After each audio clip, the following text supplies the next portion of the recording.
동전주였던 이화전기가 어느새 거래정지 당했네요. 무슨 일이 벌어졌던 걸까? 5월 12일 오후 2시 22분에 이화전기는 거래정지 당했습니다. 주식 투자를 하다 보면 동전주 하지 말라는 소리를 귀 아프게 듣게 됩니다. 예사로 넘길 충고는 아니죠. 동전주라서 위험한 건가? 그렇지는 않습니다. 동전주라서 거래정지 당한 게 아니라 거래정지 당하고 보니 동전주라서 위험하다는 것이죠. 5월 31일 이화전기는 횡령 배임 혐의가 발생했습니다. 거래정지 당하는 5월 12일 전에 알 수 있는 방법은 없을까? 전날 5월 11일에도 이미 횡령 배임 혐의설이 나왔습니다. 그러니 조금이라도 이상함을 눈치챈 투자자라면 다음날 모든 주식을 털어야 했습니다. 그런데 이렇게 장대양봉이 뜨는데 팔 수가 있나? 혹시나 하는 기대감에 들고 있다가 거래정지 당하고 영영 자금이 묶여버리게 됩니다. 사실 5월 10일 거래정지 전전날에도 횡령 배임 혐의설이 나왔습니다.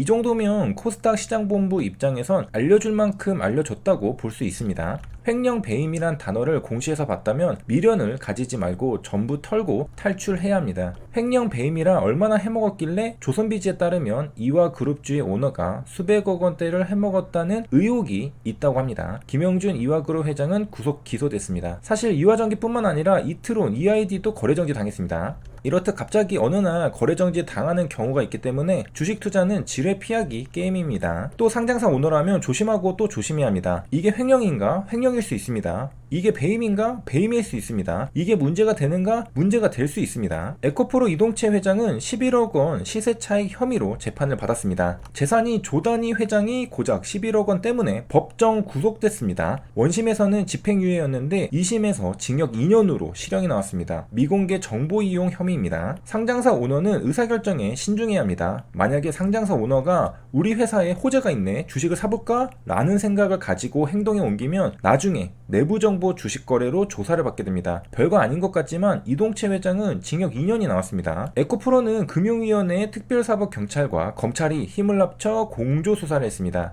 그리고 징역 2년을 줄 만큼 재판부가 안 좋게 본 이유는 이동채 회장이 차명계좌를 이용했기 때문입니다. 모르고 실수했다고 보기엔 불법인 차명계좌를 동원했다는 점에서 고의성이 있다고 본 것이죠. 좀 더 찾아보니 단골식당 주인까지 동원해서 차명계좌 거래를 했다고 합니다. 아니 완전 남인데 어떻게 알았지? 다 알 수 있습니다. 아마 주변 인물들을 샅샅이 다 조사하기 때문이 아닐까 싶은데요. 이동채 회장은 처음엔 말 맞추기를 하려고 했는데 막상 조사가 들어가니 순순히 자백했던 것으로 알려졌습니다. 그 다음입니다. 최근에 아스코가 끝났죠. 쭉쭉 잘 가는 루닛입니다. 다들 아시다시피 루닛은 아스코에서 연구 성과를 발표했습니다. 루닛은 상승한 반면에 아스코에 참여한 다른 기업인 HLB와 앱클론의 주가는 하락 마감했습니다. 루닛만의 특별한 무언가 있었던 걸까? 좀 더 살펴보니 루닛은 림프구와 완전관해의 상관관계를 입증했다고 합니다. TIL이란 종양침유 림프구라고 하는데 침투에 들어가는 것과 완전관해와 뭔가 상관관계가 있다는 거죠. 루닛은 홈페이지를 잘 꾸며놨습니다. 자기 PR에 강점이 있는 것 같은데요. 먼저 200여 개의 연구 논문 및 초록을 발표했다고 합니다. 클릭하면 각종 연구 논문들을 살펴볼 수 있습니다. 공부해보고 싶은 생각이 드네요. 하지만 항상 주가가 많이 오른 다음에 공부해보고 싶은 생각이 든다는 게 아쉬운 점이죠. 좀 더 일찍 알았으면 더 좋았을 텐데 주가가 오르기 전엔 관심이 없었지만 주가가 오르고 나면 관심이 생기는 건 어쩔 수 없는 인간의 심리인가 봅니다. 뭐든 근거가 탄탄해야 주가도 탄력을 받습니다. 루닛은 증거에 기반한 인공지능을 개발한다고 합니다. 루닛은 작년에 2만원 하던 주식이었는데 올해 거의 12만원을 찍었습니다. 1년 안에 무려 6배나 상승했습니다. 그리고 최근에는 단기간에 급등했기 때문에 조정을 거치면 다시 내려오지는 않을까 기대를 해보고 내려오면 본격적으로 분석을 시작해 보겠습니다. 날아가면 보내주겠습니다. 루닛이 메리트 있는 이유는 매출이 성장하고 있다는 점과 그것도 해외 매출이 대부분이라는 점 때문입니다. 루닛은 시작부터 글로벌 시장에서 출발했습니다.